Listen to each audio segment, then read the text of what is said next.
Did you know that in the dead of winter, 9 experienced hikers once fled their tent, barefoot, into sub-zero darkness, not carefully, not prepared, but in pure panic, as if something was coming for them, something so terrifying, they chose certain death over staying inside. What they ran from was never confirmed, no clear threat, no visible attacker, and when rescuers finally found them weeks later, the scene didn't just shock them, it horrified them. Some were missing eyes, one was missing her tongue, and even more disturbing, traces of radiation were found on their clothes. Tonight, we uncover the truth behind the Dyatlov Pass Incident. It was late January, 1959, deep in the heart of winter, when the cold was at its most unforgiving, and the mountains stood silent, waiting.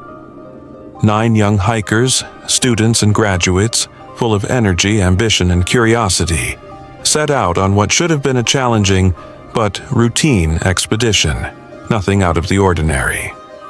They would travel through the vast and isolated Ural Mountains, a place where nature feels endless and help is nowhere to be found.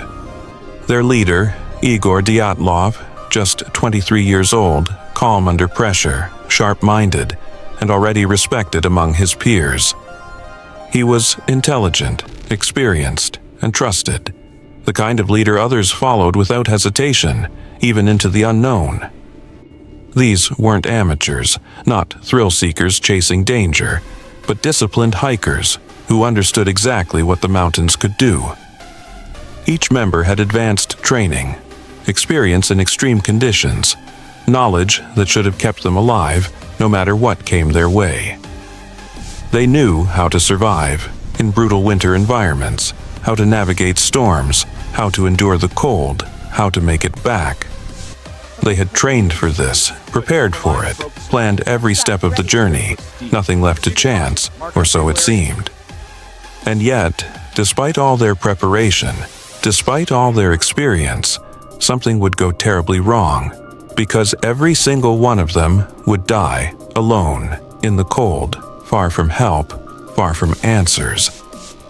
Their goal was simple: reach a remote peak, complete the expedition, and return home. That destination, a mountain known as Kolatchako, isolated, windswept, and eerily untouched. Its name, taken from the language of the local Mansi people, carried a meaning few paid attention to at the time. Mountain of the Dead, a name that lingered but was easy to dismiss, just another piece of local folklore. Back then, it sounded like a story, something distant, something harmless, something they could laugh about. But in hindsight, knowing what would happen, knowing how it would end, it no longer feels like folklore. It feels like a warning, one they never realized they were walking into. The group began their ascent, pushing forward into the mountains, even as the weather around them began to change, slowly at first, then all at once. Snowfall grew heavier, thicker, until the air itself felt crowded, each step becoming harder, each movement more uncertain. The winds turned violent, howling through the mountains, blinding, disorienting, stripping away any sense of direction. And the temperature kept dropping, deeper and deeper below zero, until the cold wasn't just around them, it was inside them. At some point, somewhere in the storm, they veered off course, their path no longer clear, their direction no longer certain. Visibility had collapsed completely, the horizon erased, the world reduced to swirling white, where up and down barely mattered anymore. And instead of turning back, instead of retreating to safety, they made a choice to keep going, deeper into the storm. A decision made in the moment, under pressure, perhaps confident, perhaps uncertain, but one they could never undo. A decision that would seal their fate long before they even realized something had gone terribly wrong. They set up camp, not in shelter, not in safety, but directly on the exposed slope of the mountain, where nothing stood between them and the storm. Not in the forest below, where trees could have blocked the wind, where they could have found protection and warmth. Not in a valley, where the terrain might have shielded them, where the cold might have been less deadly, but out in the open, completely exposed, surrounded by nothing but snow, wind, and darkness closing in. And then night fell, quickly, swallowing the mountain in darkness, as the storm continued to rage without mercy. Somewhere in that night, something changed, something shifted, something they couldn't ignore. It happened suddenly, without warning, turning a controlled situation into pure chaos in an instant. Something so terrifying, so overwhelming, that fear took over completely, drowning out logic, drowning out training. 9 trained hikers, experienced, prepared, capable, all faced the same moment, the same realization. And in that moment, they made a choice, not carefully, not rationally, but instantly, desperately. A choice that defies logic, a choice that still cannot be fully explained, even after all these years. Weeks passed, and the group never returned. No message, no signal, just silence stretching longer with each passing day. So, a search party was sent out, retracing their path, following their last known movements, hoping to find them alive. But when they finally reached the campsite, what they found stopped them in their tracks. Because nothing about it made sense, not the placement, not the condition, not the silence surrounding it. Their tent, still standing, barely, partially collapsed under the weight of snow, as if it had been left in a hurry. But the most disturbing detail wasn't what was outside, it was what they noticed up close. The tent had been cut open, from the inside, not torn by the wind, not damaged by the storm, not unzipped, not opened the way anyone normally would, especially in freezing conditions, but violently slashed in multiple places, creating exits where none should have existed. Slashed, as if getting out quickly mattered more than staying alive inside. As if whatever forced them out gave them no time to think, no time to prepare, only time to escape. And just outside the tent, the snow held the next clue. Footprints, preserved in the frozen surface, untouched, leading away from the camp. 9 distinct sets, each one belonging to a member of the group, all moving in the same direction. Some of those prints were barefoot, completely exposed to the freezing cold. Others showed only socks, thin layers, offering almost no protection against the snow. And all of them, every single track, led away from the tent, away from their only shelter, out into the frozen wilderness, into darkness, into a cold that should have meant certain death. About a mile away from the tent, beneath the looming branches of a lone cedar tree, the first 2 bodies were discovered, frozen where they fell, as if time had simply stopped around them. They were barefoot, completely exposed, their skin pressed directly against the frozen earth, in temperatures no human body could withstand for long. And they were wearing almost nothing, just thin layers of underwear, no coats, no boots, no protection from the deadly cold surrounding them. Their hands told a different story, burned, blackened, as if they had been pressed against something hot in a place where heat shouldn't exist. Above them, the branches of the cedar tree were broken, snapped, as high as 15 feet off the ground, far beyond normal reach. It appeared they had tried to climb, clawing their way upward, desperately pulling themselves higher, despite the freezing conditions. As if they needed a better view, as if they were trying to see something out there, in the darkness beyond the trees. Or maybe they weren't trying to see anything at all. Maybe they were trying to get away from something below them. Nearby, investigators found the remains of a small fire, barely more than glowing embers, almost completely extinguished. A final attempt to survive, to create warmth, to fight against the cold that was closing in around them. But the cold was relentless, creeping in slowly, draining heat, draining strength until there was nothing left to fight with. Then, further up the slope, 3 more bodies were discovered, scattered between the tree and the tent they had fled from. One of them was Igor Dyatlov himself, the leader, the one who had guided them into the mountains. Their positions told a chilling story, their bodies facing uphill toward the tent, as if they had turned back, trying to return. But they never made it. Something stopped them, something in the cold, in the darkness, or something they couldn't escape.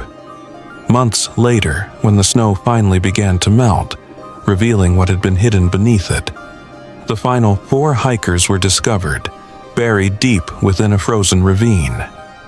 And this is where the mystery deepens, where the story shifts from tragic to something far more disturbing.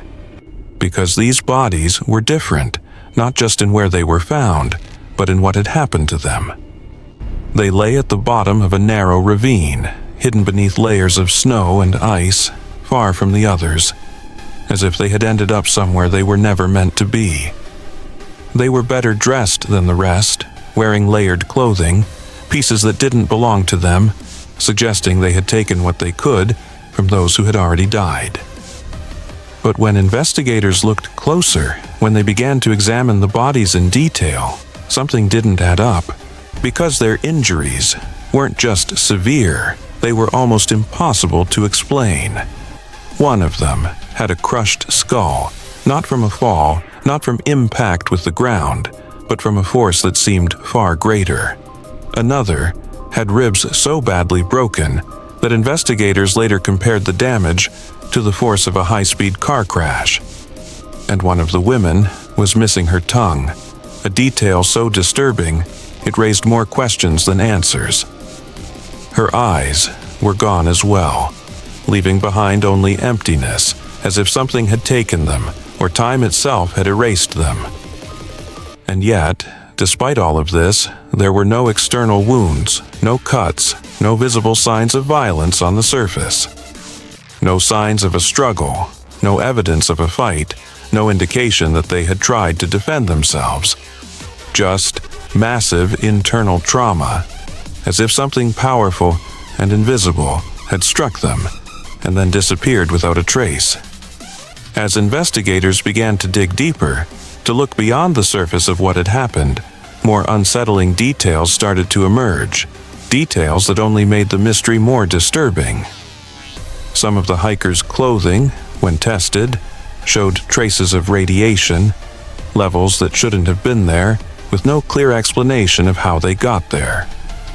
And it didn't stop there, because witnesses in the surrounding areas later reported seeing strange orange spheres glowing silently in the night sky on the same night the hikers disappeared. Then, the Soviet government stepped in, taking control of the investigation, limiting access, and controlling what information was allowed to be seen. And when the official report was finally released, people expected answers, something clear, something that made sense.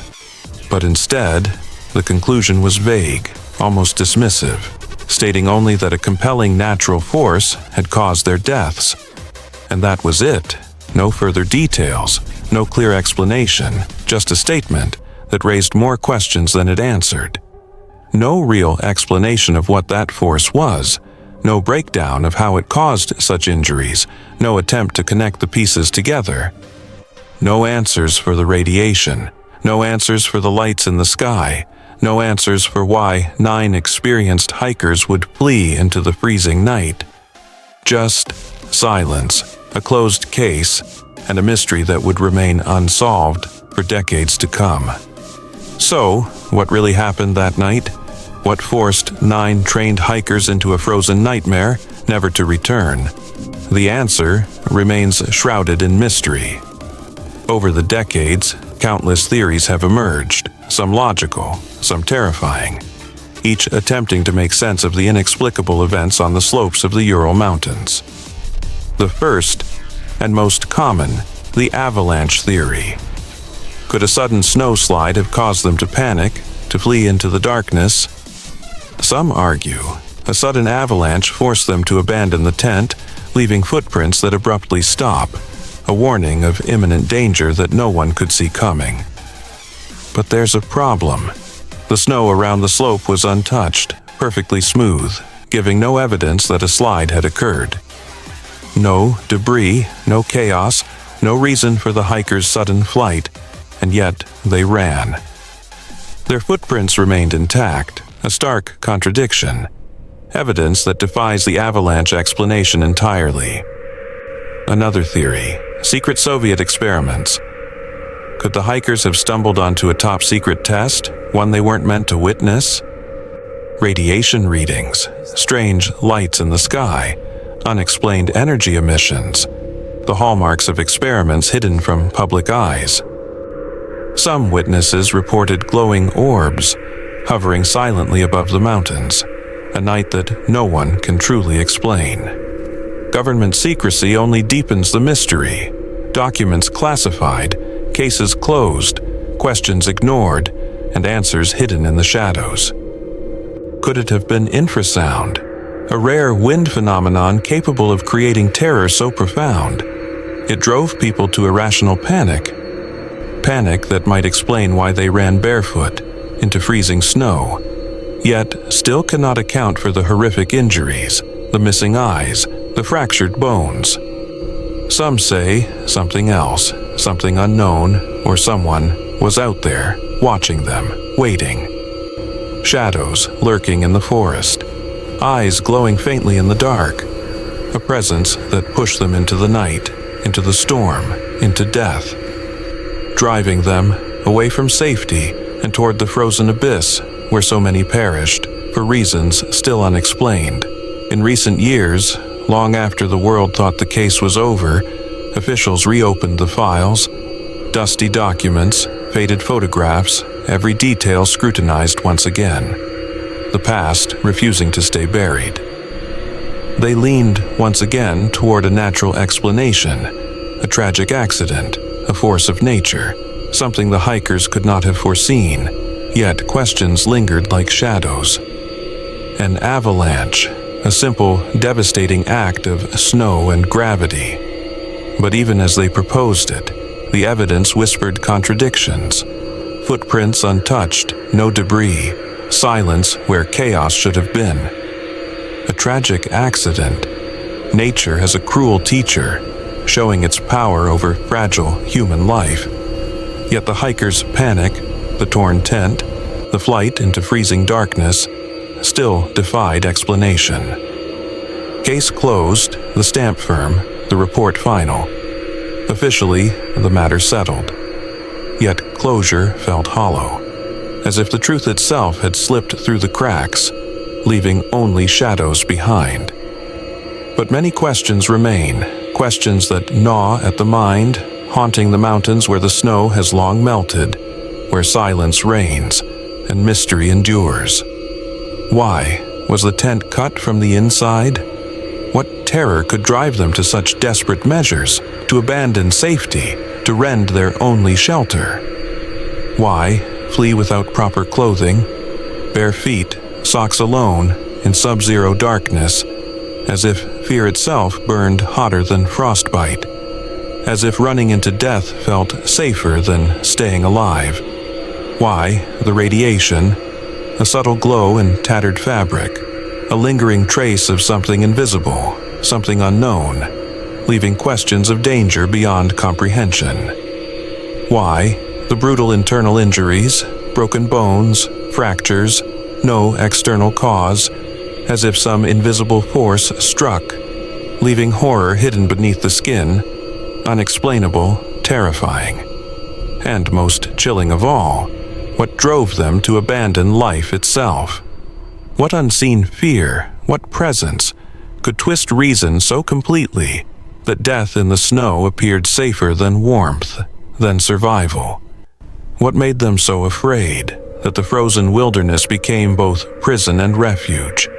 The snow hiding answers the world may never know, and the mountains keeping secrets forever. 9 lives, lost to the cold, to fear, to something we may never understand. Each one a story, frozen in time, scattered across a mountain that refuses to let go. Frozen in time, footprints etched in snow, glistening with frost, remnants of fleeting motion, echoes of panic, of hope, of human fragility. Their final moments scattered across a silent mountain, frozen mid-step, mid-motion, a tableau of fear and determination, haunting in its stillness. No witnesses, no answers. Only the wind whispering across the snow, carrying questions that will never be answered, leaving only emptiness where life once moved. Just footprints leading into darkness, into the unknown, into the shadow of Kholat Shachol, a path that still calls the curious and warns the unprepared. And somewhere in the Ural Mountains, the wind still howls across Kholat Shachol, the mountain of the dead, as if remembering, as if warning, as if the snow itself holds the memory of what fear can do. What do you think really happened that night on Kholat Shachol? Was it nature, human error, or something far beyond our understanding? Avalanche, secret experiment, or a force we can't even name. The answers remain hidden, like whispers in the snow, waiting to be uncovered. Share your thoughts, your theories, your fears in the comments below. Every idea adds to the legend, every word keeps the story alive. And as the wind continues to howl across these frozen peaks, remember, the mountains are still watching, still whispering, still warning. Like, follow, and join us for more mysteries that haunt the shadows of our world, if you dare.